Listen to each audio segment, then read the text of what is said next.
Good afternoon, everyone. Thank you for joining. So thanks to each of you that are here with us today. I wanted to share that we have Rick Fisher today with the Thoughtful Classroom and the Silver and Strong Associates, and he is with us to provide strategies. So we appreciate that each of you have joined us today, and I'm actually just going to go ahead and take a time and turn that on over to Mr. Fisher and let him begin with our tools. Well, good afternoon, everybody. Thanks for a long day of teaching and stick it out for another hour to work on your professional learning. The first business here is you're new teachers, so you're in the first year or two of your work in schools. And I always like to start these sessions with Stump the Presenter. And just really want to open it up for questions, comments, concerns. What are some problems of practice that you're having? What questions might you have about teaching, some things you're dealing with your instructional practice? Just want to pause for a minute and see if there's something out there you'd really like to talk about, or you need some advice on, an opinion about, some research on, some tools for, whatever it might be. So let me be quiet a minute and you ponder that. And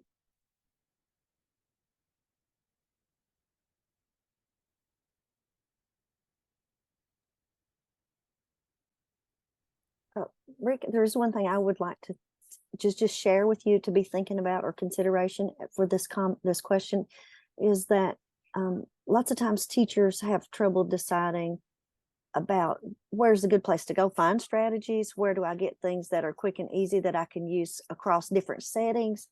And so I think that's, as new teachers, we're trying to build our toolbox of tools. And so sometimes that's one of the biggest things is, where's my good go-to? What do I need to do if I'm thinking about addressing strategies in my classroom? Because we, as a special education, we look at not only doing the academic and behavior supports, but we're also working on compliance. And so we're always looking for things that are relevant and that are quick and easy, but they have a lot of evidence behind them. So what might you suggest for a new teacher thinking through that process? so what resources do they have? I can't remember, Dion, from Thoughtful Classroom. Well, they may have just a limited amount of class. That's what I was just going to say. They may not have your book if they're new teachers. They may are just being oriented to this. I couldn't remember if they all had a book or not. I couldn't remember from our previous times together. Well, I mean, the thing about it for us is Thoughtful Classroom. And speaking from a Thoughtful Classroom point of view, we have over 200 tools that match almost every learning problem you can have. In fact, I've been on this campaign with Dr. Silver. I keep waiting for him to send me a box of T-shirts. I keep telling him we need a box of T-shirts that say "Got a problem." There's a tool for that, and I really think that's true. Most of the problems of practice that we encounter in schools can be solved with the tool. And maybe if you were with us in the summer, one of the things that we talked about and emphasized is that you can go find stuff on Teacher Pay Teacher and other places, but you're not sure if it's reliable. And everything you get from us has been vetted and is research based and passes the litmus test of all of those powers that be that say what's good and what's not. And so finding those tools both for building a foundation for classroom, and that's tools for a successful school year, and that focuses on those four cornerstones. Because without these cornerstones in place, and this is really critical if you're a new teacher, is that you have these four cornerstones, these four foundations in place. Research is pretty clear. If they're not in place, nothing else you do it all gets compromised, because you're fighting the foundation. It's like building a house or building any structure. If it's built on ground that's not solid, it's not going to hold up. And so really focusing on organization and routines, working on the relationships relationships between you and the student, of course, but also students to students, and don't forget students to the content you're trying to teach. We have to build a relationship between here's the content, here's the student. How do we connect those two together? How do we introduce them? And then another foundation is how do we create engagement and enjoyment? And you gotta school should be fun, and thinking and learning should be fun. It is fun when we make it that way. And then the last one is a culture. How do we set a culture for thinking in the classroom? And we're about thinking. We're going to use our brains and we're going to think about stuff. We're not going to memorize stuff, right? It's not necessarily about memorizing, but it's about thinking and learning deeply about things. And so those four are critical cornerstones. And there are several tools that fit in each one of those foundations to really help you do that. And that's the beginning, I think, for new teachers. And then after that, you're into and not that you do one and then before you do the other. I'm just talking about them in groups. And another thing is lesson design. What are some instructional moves that I can make that really give my kids a better chance of learning? And paying attention to what works best, what has the highest effect sizes. I mean, if you pay attention to John Hattie's work, he really can inform us on what works best, what makes the most impact in terms of teacher moves. And you can almost guarantee that there's a tool for that. You go into Hattie's list of top things, and discussion has an effect size of 0.82. It's huge. Student metacognition has a 0.65, 69, something like that effect size. So these are pretty big effects for getting kids to think about their learning and being able to have time to talk and all of those teacher behaviors. And there's tools from Thoughtful Classroom that support those big moves. And then you're working on skills, right? You're working on skills for students, skills that help them learn content, but also skills that help them beyond the school walls. Things like being able to make a comparison. Comparison is the most used skill in life. It begins at birth, and we compare almost every day of our lives until we're no longer here. And so most of us don't know how to make a comparison, or at least go through a process, or we've had to learn it the hard way. But learning how to make a comparison and really, do it well. And there's some steps in that. And so those are some skills that they need to learn content, but also transferable outside of school. So I think those are three things. If I'm a new teacher, and I work with a lot of new teachers, both through the Thoughtful Classroom, and I'm a university supervisor. So I work with a lot of MAT students who are coming from outside of the school in terms of they didn't get an undergraduate degree in teaching, but they're coming to teaching from a different profession. And so helping them figure out these three big pieces, I think that's very important. So I would say the orange book, Tools for a Successful School Year, the green book, Tools for Thoughtful Assessment, and then of course deeper learning. Those would be the three texts that would help inform those kind of practices, and they're full of tools, which is what we're going to try to share with you today. A few more tools, and I picked up some really good ones. But before I move on to that, I'll pause.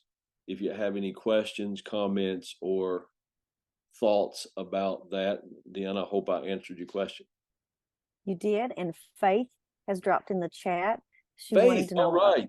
Yeah, she has dropped in the chat. She's interested in about how they might get access to those books, and can they purchase those, or is that something that would be definitely worth a conversation if that's something that we might want to do part of our network. So as far as our new teachers. So, but is there a direct link, or is there a link that we could share with this group if they wanted to purchase those books and additional books as you work through those today? Yes, you can go to thoughtfulclassroom.com, or they can shoot me an email and I'll have the office work it up and send them to them directly. And then you build, payment stuff be not through me, but through the office. And so I'm happy to do that either way. And if you want the direct contact for that, you can just shoot me an email, which I'll give you at the end of this session, and I can do that. Or Deanna, you probably have that as well, so they can go through you, and you can go through. You can let me know what you need, and we can get that sent out to you or out to the individual people at their schools. We can make that happen. Mm-hmm. Absolutely. So yeah, we'll drop the email in there for Rick at the end of the session today, but we'll also talk about that just a little bit, Faith, about maybe how we could support you guys as new teachers with some of those materials for Thoughtful Classroom. So we'll follow up with you at the end on that one. Good question, Faith. Thank you for asking that. All right, so today we're going to fall in with 3 tools that I think you're going to be excited about, and we'll be able to think, well, I can use these tomorrow, I believe, in my classroom. But I want to come back to the beginning of where we started. Back in the summer, if you were with us in the summer, we were really focusing on this idea of moving from responsible to being response able. Can I respond to the tasks, the work, all the things that go on in terms of learning? Can I respond to it? And we want our kids to become response able learners, and that's really our job, is to help them become response able. And we do that with the 3 C's: building student confidence. We talked before, and working with students with learning disabilities, students with disabilities, that sometimes confidence is a big barrier to learning. And I know I was at the middle school, a science teacher and administrator and all those things for 20 years. And I saw a lot of kids coming to us in the middle school who had been defeated so many times. And they just came to us and they had no confidence in themselves as a learner. And this is really sad. And so we've got to work on building students' confidence. And we want to build competence. We want to build know-how, the know what, the know-how, and the know when. We want to build competence. And that's deep learning, right? That's how to make a comparison. That's how to summarize something, how to take information and move it into long-term memory. This is the content.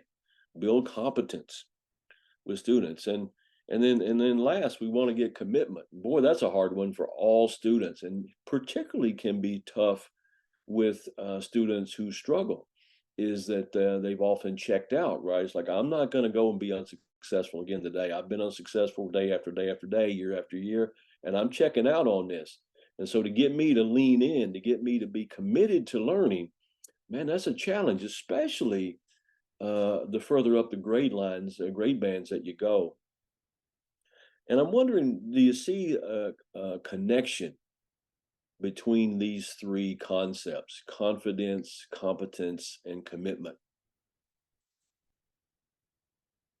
What's a connection? If we put these in a triangle and said, how do they connect together? What would you say about that? The confidence, competence, and commitment are connected together. If you build one, you help the other. And so the tools I'm bringing forth today are going to help us build confidence, competence, and commitment, more of those things. So here we go. Let's take a look at what I've put together for you. I hope you enjoy it. Let's begin with this cute little girl. See if this sounds familiar to you.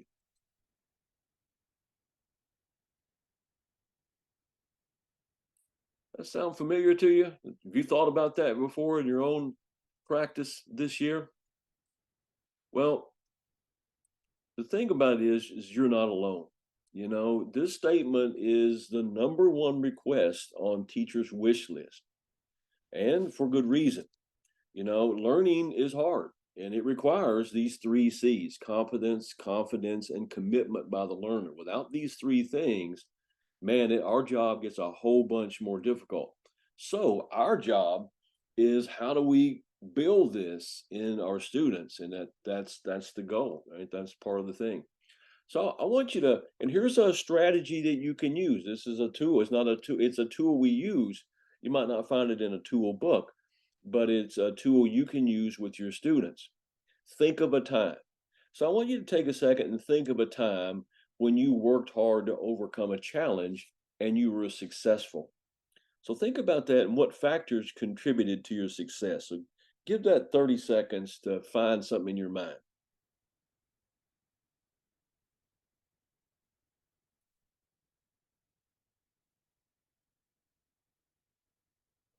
So I think no matter which scenario, your life experience that your mind went to and you thought about, when you started thinking about how did I do that, most likely somewhere in there was the word effort, right? You put forth some effort.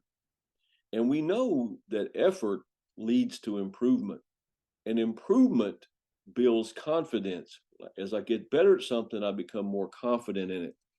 And confidence then leads to this idea of resilience or commitment. So effort is a um, linchpin for moving kids forward. It's a big part of life, right? An effort can do a lot of things. But here's the real hidden reality for students of all ages, really, of all school ages, right? Is that a lot of students are just not aware that effort has a big impact on their learning. And they, over time, they begin to attribute their success or their struggles to, hey, I don't have any control over this. I'm just good at school or I'm bad at school. And you might hear people sometimes say, "Ooh, I'm bad at math. I'm bad at math." See, it's almost a belief. I can't do math very well. I wasn't very good in school. You see, these are the kinds of things, these are the kinds of mindsets that happen to thousands of kids, and they're living with this every day. And asking kids to work harder, pay more attention, this does not help our situation because it doesn't help kids understand the connection between effort and success. And so it really becomes a job for us. I mean, a lot of kids don't have the model. When I was growing up over here in rural southern Kentucky, we are farmers and we worked on a farm. And I learned the value of hard work watching my grandparents and watching my parents as they're hard workers, and the hard work allowed us to have things, and we celebrated those things, and we didn't have a lot of money, but we worked hard, they worked hard, and they always built that idea in me, right? Is you work hard, that's how you have something. And so working effort equals success, and we have to help our kids understand what it means to put forth effort. So, what does that mean when you're putting forth an effort? In our classrooms, it could be you're reading when you're supposed to, you're asking a question when you need to, you're participating in a conversation when the opportunity presents itself. This is ways you show effort. And we also have to help them understand that effort helps you get better. Effort equals success. I know it's amazing that we think about this. We say, well, because we know that the people here today in our session, we know the connection. Many kids don't know the connection. Most importantly, kids need to know, hey, I know there's a lot of things in life you can't control, but you can control your effort. And your effort is the one ingredient that can really help you get to a different spot. And so, no matter what that is, and this is a big thing we have to help kids figure out.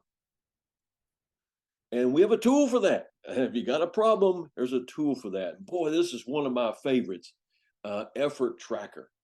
And this tool really helps kids start making those connections. And we have some others that do the same kind of thing. But effort trackers are what I'm sharing with you today, and it's in this orange tool book, Tools for a Successful School Year. It's part of that foundation work. Okay. And so this tool relies on 4 principles. And I want to share those principles with you today. So here's the effort tracker form. Pretty simple in design, as all tools are.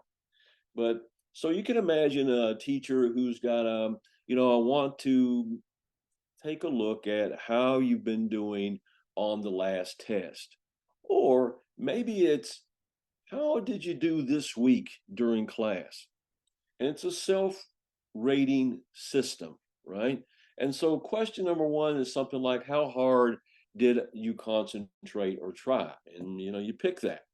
And then how much time did you spend studying, practicing, or working on the assignment, or for the test, or for the week? Time, whatever you're wanting to measure. Did you check your work when you had a chance after you finished the test? Did you go back and look over it after you did your writing prompt? Did you go back and check your writing prompt? You see, whatever the task is. And then, did you ask questions?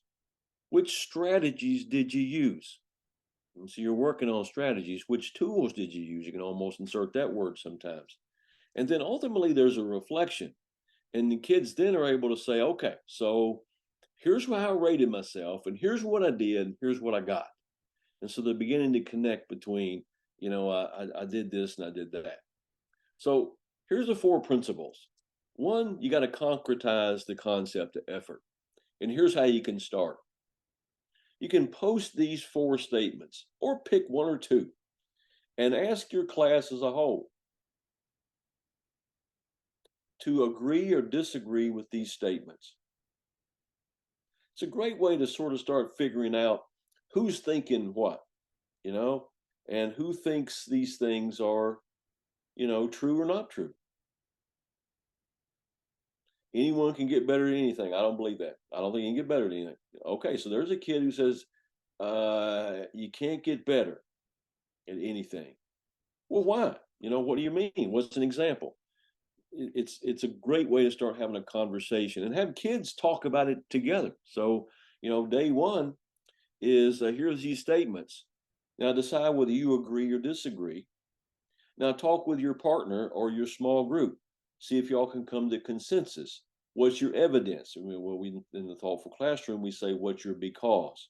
So if you say, I agree that anyone can get better at anything because, and here's my reasons for it. That's a great practice, and that's also a tool, the tool of because.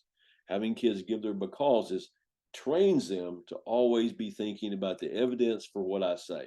Here's how I'm going to back up what I'm going to say. So you can concretize the concept by really letting kids start having conversations about effort. Another way to do that is through classroom models, right? And anchor charts. A lot of you use anchor charts, and this teacher in a classroom here at home was really focused. I think this is one from my school district. We had similar ones. Here's what good mathematicians do. And so these are criteria for being a good mathematician. These are the kinds of things we want to be able to do in our classroom. This is effort. When you do these things, check for these things. You're working on your effort. And here's one for a similar one for reading. You want kids to reflect on their success. Now look at this student example here. Now there's an example of one a student filled out, and we digitized it. And now look at the student's reflection. What do you notice?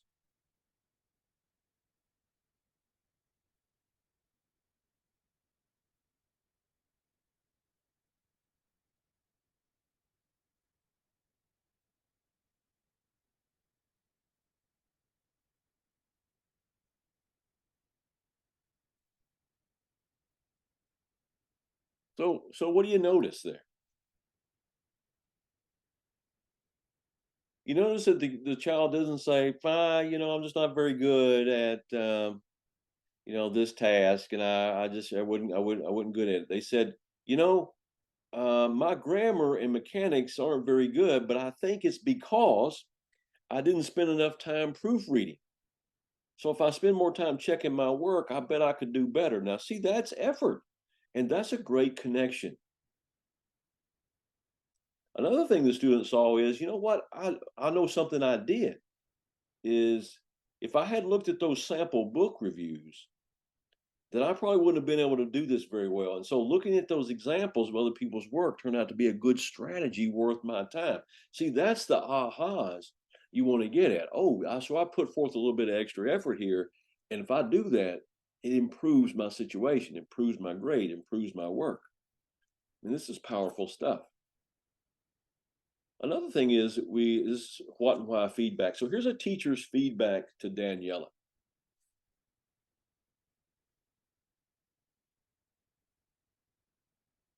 What do you notice about the feedback?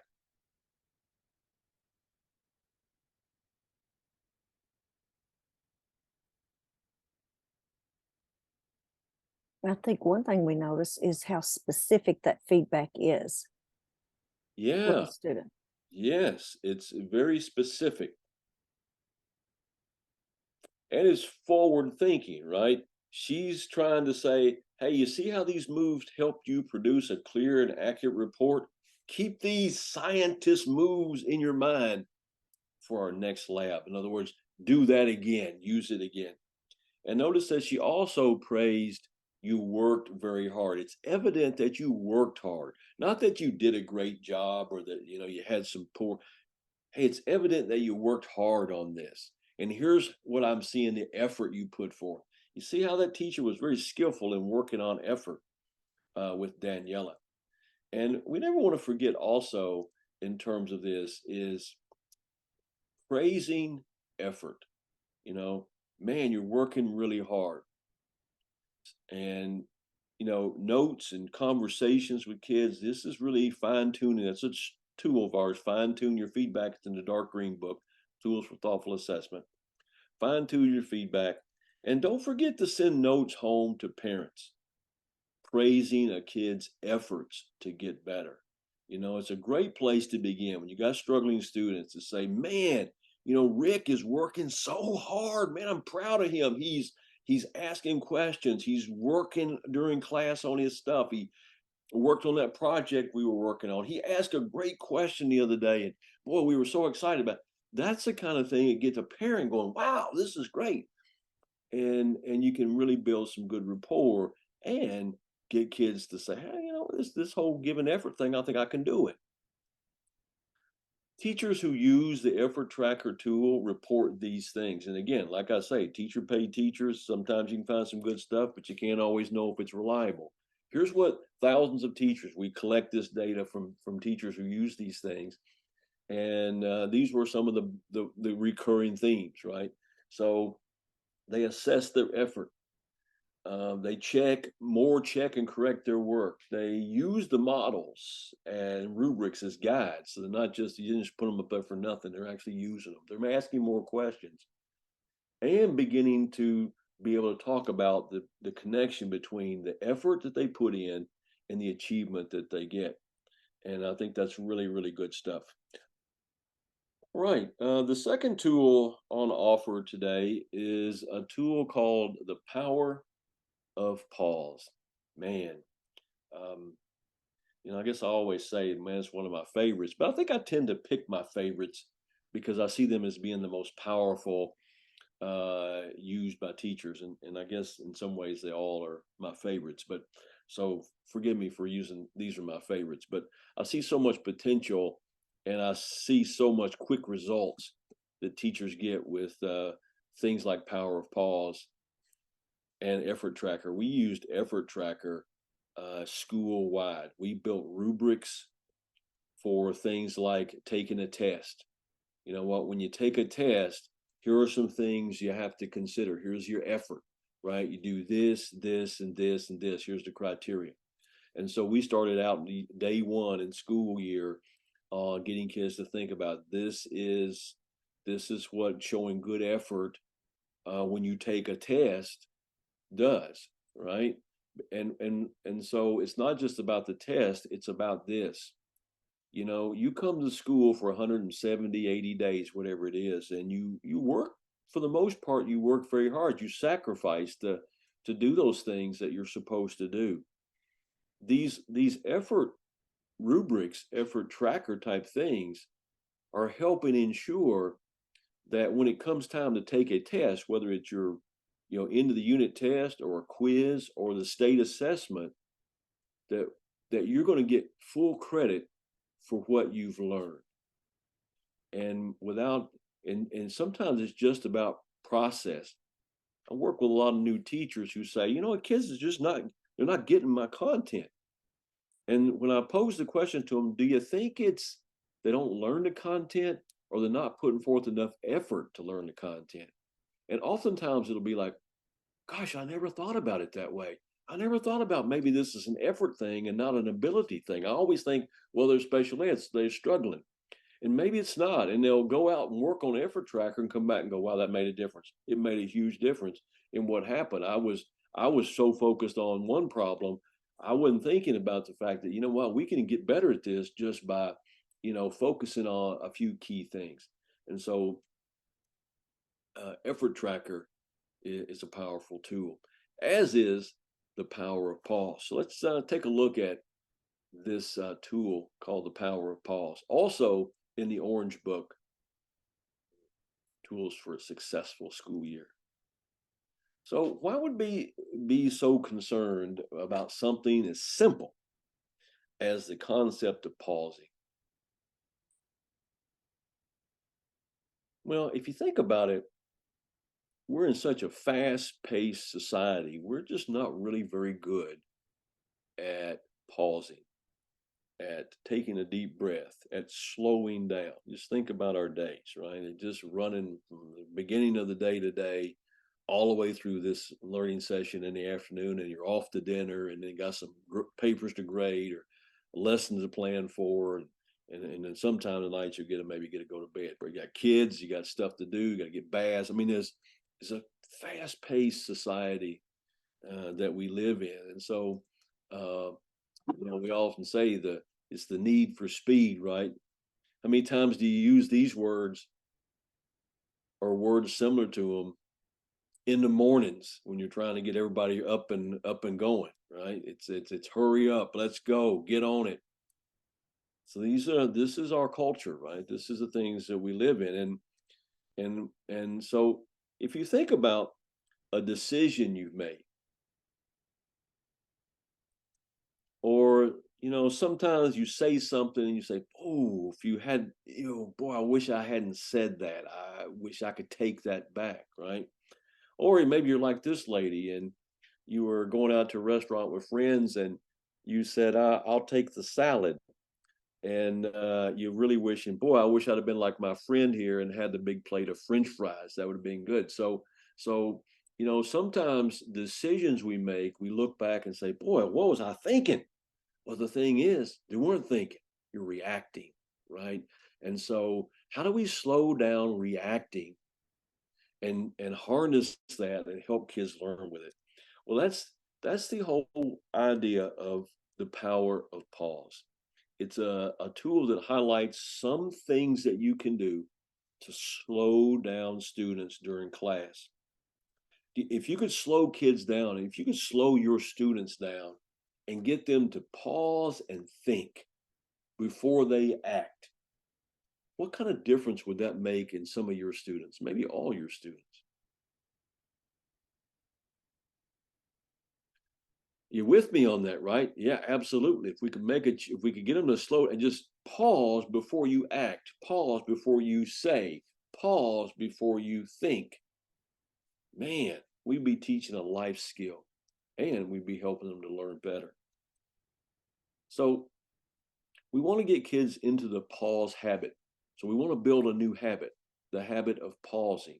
And so we teach this and directly, but we want kids to sort of take it on and go, okay, I get it. I got to pause and think. And so when they're not with us, they pause and think. When you get to the state test and they're sitting there taking the test, right? And in their mind, there is, okay, I'm going to read this question and then I'm going to think about it for a second. I'm going to think about my answer and then I'll respond. Boy, would that make a difference in getting what they know in their minds out on the page? I think so. So Art Costa and Ben Akalik wrote a book on the habits of mind, and they said that good thinkers are patient thinkers. So the more patiently, the more we pause to think, the better at thinking we get. And so there's a thing you can be thinking about with your kids. I want my kids to be better thinkers because we can all think. we all can hold memories, some better than others. And it doesn't matter if you have a learning disability or not. We're just, some people are good at holding on to information and remembering it, and others are not. They need more cues and things. That's just the way it is, right? But the one true thing is that we can all think. And so when we slow down, we're better thinkers. And so this is a great thing to talk about with your kids. Let's get better at thinking. So we're going to slow down. Patient thinkers are better thinkers.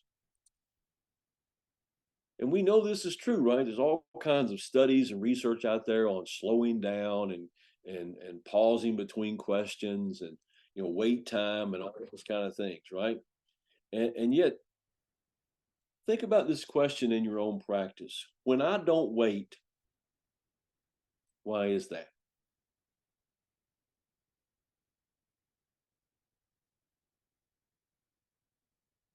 So why do we have a hard time pausing and waiting and slowing down in our classrooms?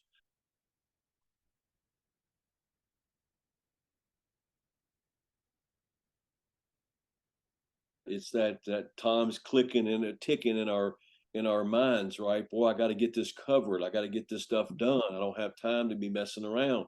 We got to get going. Well, remember that here's the research, right? Studies show that we forget 90% of what we learn within a month. So, and you may be familiar with Ebbinghaus, the Ebbinghaus curve, and it actually showed, he did a lot of research on how much you're forgetting by minutes as it passes off, even within a class period. And so we know forgetting is pretty rampant. And so think about it this way: if I slow things down and I get kids to think more and pause more, is there a better chance they'll remember more? Because otherwise they're forgetting it anyway.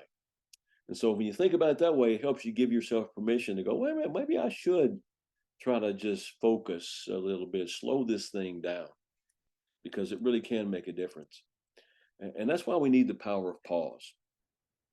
So how do we harness the power of pause? Here comes some moves you can make tomorrow with those kids you're thinking about in your mind. Oh, if I could slow them down, it'd be so good. If I could get them to think before they act, think before they speak, think before they, or pause before they think. We want to think about this as different times during the learning session, right? Before, during, and after. These are three critical spots in the learning sequence, right? In the period. So before we start the learning, while we're learning, and then after the learning. How do we chunk it together to consolidate it in our own mind? All right, so let's look at some before moves that you can make.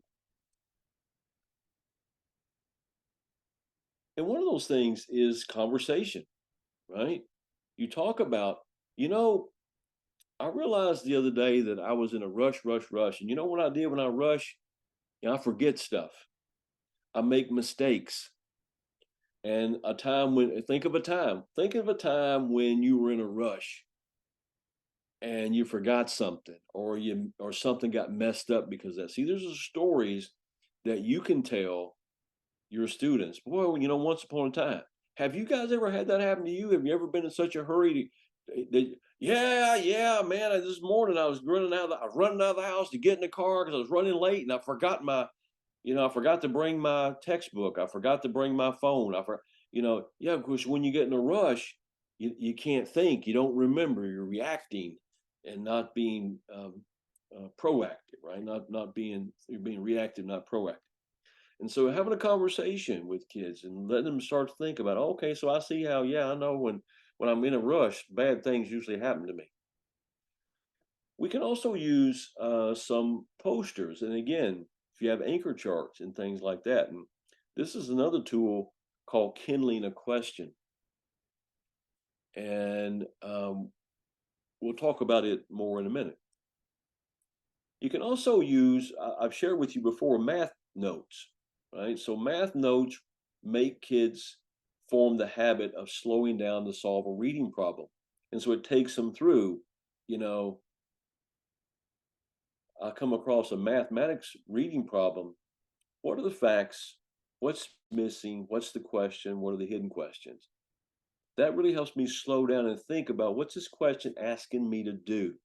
And so simply doing that is a way to cause kids to slow down and pause and ask themselves these questions. So these are habits that you can build with, just math notes tool. So what are some things during class that you can do? And one of these, boy, you're going to like this one right here. Help students monitor their attention. Now look at this. Now, if you think about how you might be able to use this with some of your students, this is usually pretty popular with teachers, is having kids check in every so often with themselves. Where are you on the chart? Are you focused like a laser beam? Have you checked out? Your mind's elsewhere. Are you 3-0? Or are you a 2 or a 1? What's going on in your mind? So you teach kids when you're out for collaborative class, and you're sitting there in social studies. I want you every 10 minutes, and maybe you create some kind of prompt. Right now, you don't have to single them out as something different. And you could do it with a whole class. I mean, these are not just tools for students with learning disabilities, for every child.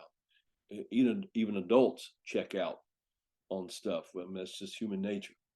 But this little chart can really help kids monitor their own attention. And attention is so important. Without attention, you can't get engagement. And without engagement, there is no learning. No attention, no engagement, no learning. So this is a critical little chart right here. Teaching kids to think about, where am I right now? And start looking for patterns. I notice that about 10 or 15 minutes into the class, I start checking out. My mind starts wandering.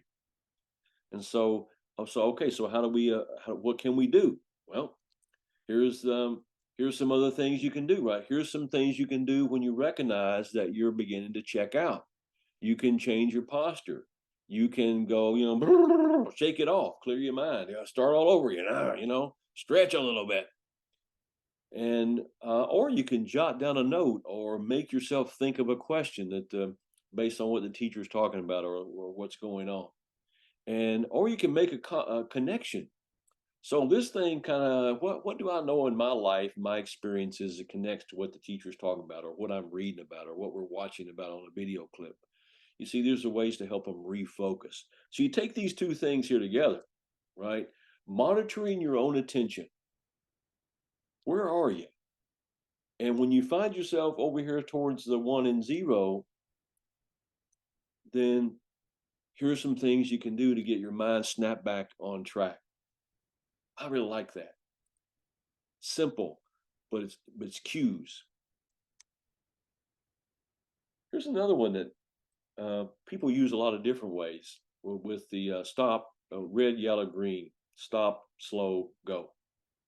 And there are cards you can make, red, yellow, green cards. I've seen teachers use red, yellow, green cups, or a variety of other ways to create a signal in the classroom where the student's able to give the signal, hey, wait a minute, whoa, you lost me. Or, keep rocking, I'm good. Or somewhere in between. So that's another way. Here's my favorite. I'm not sure if I've shared this with you before. I do not think I have, but this is one of my absolute favorites. Now check this one out. What's clear and what's cloudy. I teach this to almost every group I work with, I think, because it's so simple but so powerful. What do I understand that's clear and what's still cloudy? So create a T-chart. And some teachers will create these things, Xerox them off, put clear and cloudy, and put a hole punch in it, and kids put it in their notebooks or whatever. Or they just, in their notebooks, they make a T-chart. What's clear, what's cloudy. Here's how it works. You teach kids that in your class, in your collaborative classes, this is a collaborative thing you can do with your collab teachers. Hey, let's try to get kids to pause and get some thinking and think about what we're teaching them a little bit. And I like to try this clear and cloudy idea. So let's teach a chunk of content, 10 minutes, 15 minutes, whatever a chunk feels like. Pause, 60 seconds. Kids, what's clear about this concept to you right now and what's cloudy? Take 60 seconds, jot something down. 60 seconds. Ooh, okay, 60 seconds up, bam, let's go back, teach another chunk. Kids, let's stop. What's clear now? What's cloudy? 60 seconds. What you start to see is that you can use this for formative assessment. You can look over shoulders and see, and certainly that is true. But the main point is that you're getting kids to look at their progressions. You know what? This was cloudy a while ago, and now it's getting clear, but I've got a new cloudy. Hey, I'm learning stuff. Man, I love this tool. And I also emphasize that if you want to know what are we clear and what we're cloudy about, the learning target, right? Here's your learning target today. So let's pause. What's clear about the target now? What's still cloudy? Go a little while more, stop, do the same thing. Man, clear and cloudy. Love that tool. Here's another one for writing, right? Helping students to encourage their revision. The 7 C's, sail the 7 C's.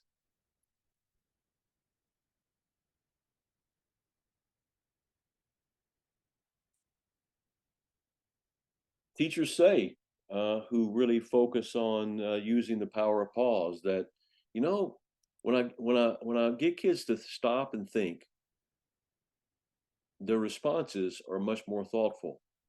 They are better at justifying their ideas and positions. Really, it increases my student to student interactions, because if they think before they have, it's not like, okay, a teacher says, okay, everybody turn, talk about that. Gosh, I don't know what to say. All right, everybody take a second and write down what's clear and cloudy, or take a second and think about that. What kind of connections are you making? Now talk to your partner. You see what a difference that is? I got a chance to think about something I might want to say. When on the other one is like, I don't know what I'm going to say, and the other person like, I don't know. We're just going. Hey, are you ready for the ball game tonight? That's where we'll go to. So pausing to think makes a big difference in student interactions. It creates deeper reflection and more openness to revision of writing and things like that. And kind of going back to that last scenario, people who oftentimes won't contribute because they haven't had a chance to think about their responses, they become more willing to participate.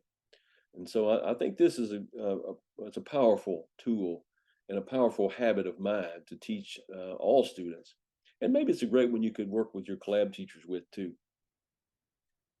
The third tool, we got about 6 or 7 minutes, and that's going to work out just perfect to talk about this last tool. Woo, boy, you're going to be fired up about this one right here. A single sentence summary. Man, you're gonna like this one. How many times do you feel like your students struggle with big text? Whether it be in a novel, whether it be in an article, whether it be a science text or a social studies history text, math, word problems. How many have just see struggles with your students managing all that text? Yeah, yeah, I feel your pain on that. And boy, this right here is going to help you manage that. So, single sentence summary. I'm gonna. All right, yeah. So it's a during reading tool. We talk about before, during, and after reading, just like we talk about before, during, and after pause. So these are critical moments in the classroom. So a during reading tool. So this is part of reading for understanding in our deeper learning text and also in conquering the Common Core. Single sentence summary. Here's how it works. You really want kids to stop and summarize. Stop and summarize. That's the 2 words, right? 3 words. Stop and summarize. When we're reading a text, stop and summarize. We're watching a video, stop, summarize. That's the ingredient. That's the habit you're trying to teach. Stop and summarize. So pause and summarize. Pause, summarize. Let's do one. This is 5 tips for healthy eating. So take a second and read this paragraph for 2 paragraphs and see if you can write 1 sentence to sum that up.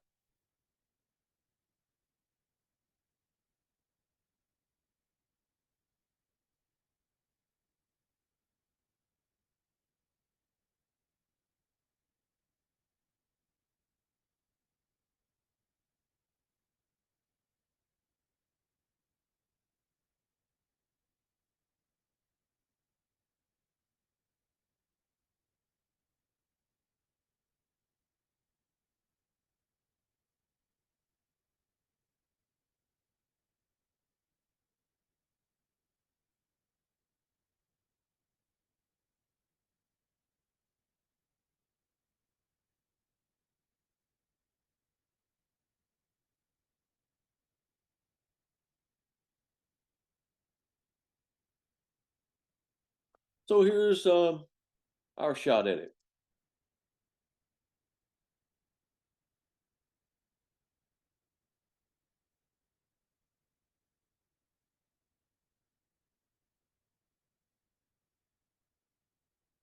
Are you seeing the power in that right there? Taking chunks of text, all those words, and getting them down to a sentence, a single sentence. It captures all that stuff. Wow, what a skill that is developing, right? That's a life skill. But boy, is it really helping narrow down what your kids got to pay attention to, right? I'm going to write in a sentence. So instead of all this stuff, I've got 3 or 4 or 5 sentences to go back and think about. Man, this is a powerful tool for learning and making sense of text. The single sentence summary, that simple, right? The rest of the slide would be, how do I teach kids to do that? And I'll give you the tips real quick. You can jot them down, okay? So teach the kids what a good single sentence summary looks like. So you want to show them, like I just modeled that for you.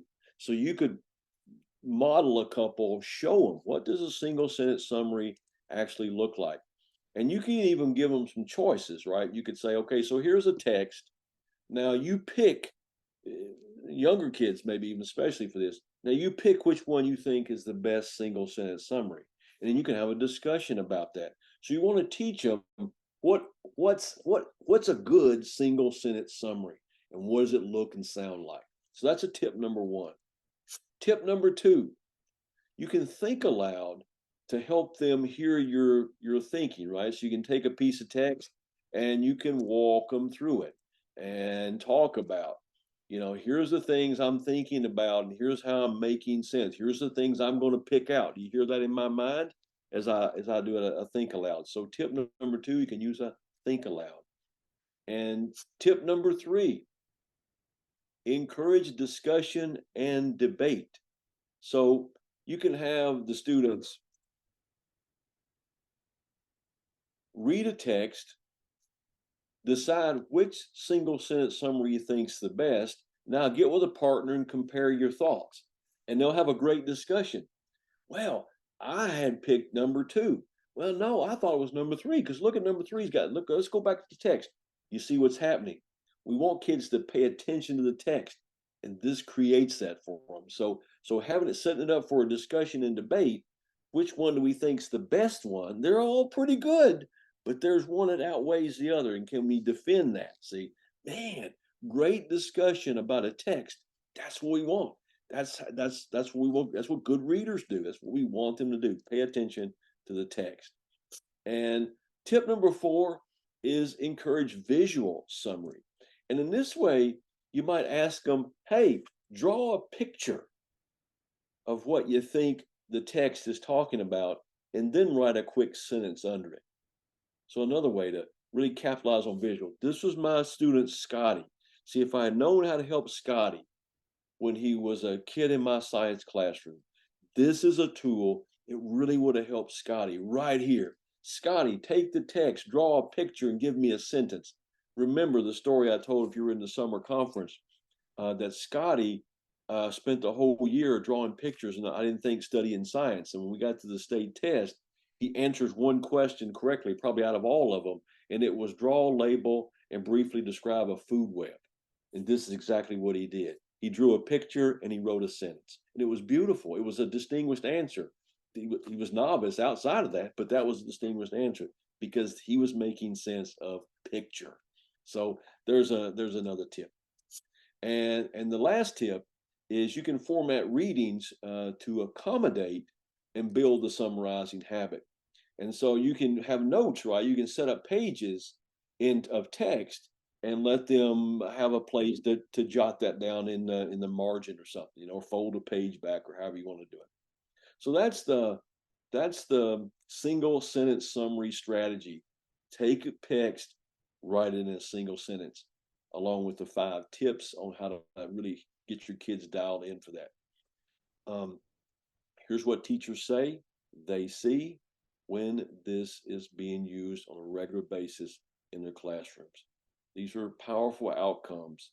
And as you see those, I'm wondering if you're thinking, boy, that would really that would really help my students right there. That really would. I love Charlie Brown and Snoopy, right? And I thought this was a great quote that sort of fit our idea of the power of pause. There is also my contact information, email address, and phone number. You can call me, text me, or email me. I'm happy to help you with any of the tools we talked about today or any other tools to help you with your problems of practice. Either way, um, I've been most honored to have a chance to spend an hour or so with you and share some thinking. I look forward to catching up with you again soon with some more thinking about competence, and commitment, and building those key response able moves for our kids. And I appreciate it once again, the opportunity. Thank you so very much, Rick. We appreciate it very, very much. I appreciate that you shared with us those 3 strategies. And I did want to let you know that the stop and the summarize strategy was one that was new that you had shared. So that was some new learning for me today. And I love that single sentence strategy. And for our students, synthesizing all of that information is certainly a daunting task. And so ways that we can help our students be able to kind of put all that information together, but to chunk that, right? And like the idea that you shared with us about drawing images, I just think all of those are such a benefit for us to share as special education teachers, because those are just generally areas where our students struggle. So we appreciate the strategy that you shared with us. Yeah. Thank you. See you soon. Thank you.